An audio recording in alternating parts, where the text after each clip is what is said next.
நான் doctor Jason, உங்கள் அறுவை சிகிச்சை நிபுணர். இன்னைக்கு லாப்ரோஸ்கோபிக் முறையில குடல் இறக்கத்திற்கு அறுவை சிகிச்சை செய்யறதுனால ஏற்படக்கூடிய பயன்கள் என்னன்னு சொல்லி இந்த வீடியோல நம்ம பார்க்கலாம்.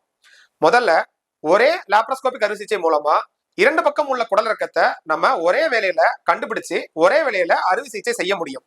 2வது, ரொம்ப ஆரம்ப கட்டத்தில் இருக்க குடல் இறக்கம், அதாவது ஸ்கேன்ல கூட கண்டுபிடிக்க முடியாத குடல் இறக்கத்தை நம்ம லாப்ரோஸ்கோபிக் முறையில அறுவை சிகிச்சை செய்யும் பொழுது அதனை கண்டுபிடித்து அதை நம்ம சரி செய்ய முடியும். 3வது முக்கியமான பாயிண்ட் என்னன்னு பார்த்தோம்னா, நம்ம லாப்ரோஸ்கோபிக் அறுவை சிகிச்சையில குடல் இறக்கத்துக்கு மெஷ் அப்படின்னு சொல்ற அந்த வலைய ப்ரீபெரிட்டோனியல் பிளேனுக்கு உள்ள வைப்போம். அந்த இடத்துல நம்ம வலை வைக்கும் பொழுது வலை உடம்போட நன்றாக ஒட்டி நல்ல வலிமையை தரும். மேலும் இது பின்னர் மீண்டும் குடல் இறக்கம் வராமல் இருக்கிறதுக்கு அது உதவும். 2 நாள்ல நம்ம இந்த ஆபரேஷன் முடிச்சுட்டு வீட்டுக்கு போயிடலாம். 3 அல்லது 4 நாள்ல நம்ம வேலைக்கே போயிடலாம். வலி ரொம்ப கம்மியா இருக்கும். பெருசா நமக்கு தழும்புகள் எதுவும் இருக்காது. சோ குடல் இறக்கத்துக்கு லாப்ரோஸ்கோபிக் முறை தான் சிறந்தது.